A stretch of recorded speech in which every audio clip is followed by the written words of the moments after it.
Hotel దగ్గర ఏం జరిగింది?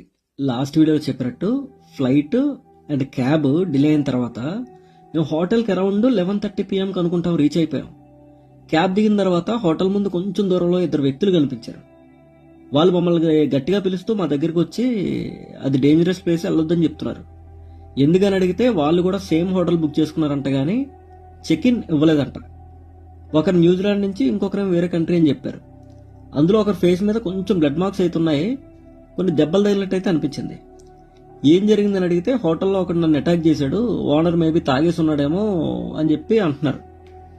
అప్పుడు మాకు భయం వేసింది, కానీ వీళ్ళని కూడా నమ్మాలంటే కష్టమే కదా, ఎందుకంటే వీళ్ళెవరో మనకు తెలియదు. అయినా సరే లేడీస్ ఉన్నారు కదా, మేబీ మనతో రూడ్ ఉండకపోవచ్చు అనే హోప్తో హోటల్ డోర్ నాక్ చేయడం మొదలుపెట్టారు. ఆల్మోస్ట్ 10 minutes వెయిట్ చేశా, ఎవరు డోర్ ఓపెన్ చేయట్లే. ఒక పక్కనే ఈ ఇద్దరు కూడా మా దగ్గరలో ఉండటం వల్ల అప్పుడు నిజంగానే భయం వేసింది. వెంటనే మెయిన్ రోడ్ సైడ్ వెళ్ళి నియర్ బై మేడ ట్యాక్సీ ఏదో కనిపిస్తే ఎక్కేసాం మేము. కానీ ఎక్కడికి వెళ్ళాలో తెలియని సిచ్యువేషన్. డ్రైవర్ని అడిగాం, 31st నైట్ సెలబ్రేషన్స్ ఎక్కడ బాగుంటాయి, అక్కడే డ్రాప్ చేయండి భయ్యా అని. అతనేమో సియామ్లో ఉన్న సెంట్రా వరల్డ్ దగ్గర డ్రాప్ చేసాడు. కానీ అప్పటికే టైం 12:10, 12:15 అయిపోయింది, అంటే సెలబ్రేషన్స్ అయిపోయినాయి అప్పటికి. అప్పుడు ఎక్కడికి వెళ్ళాలో తెలియని సిచ్యువేషన్. యాప్స్లో చూసాం, ఎక్కడ హోటల్స్ లేదు.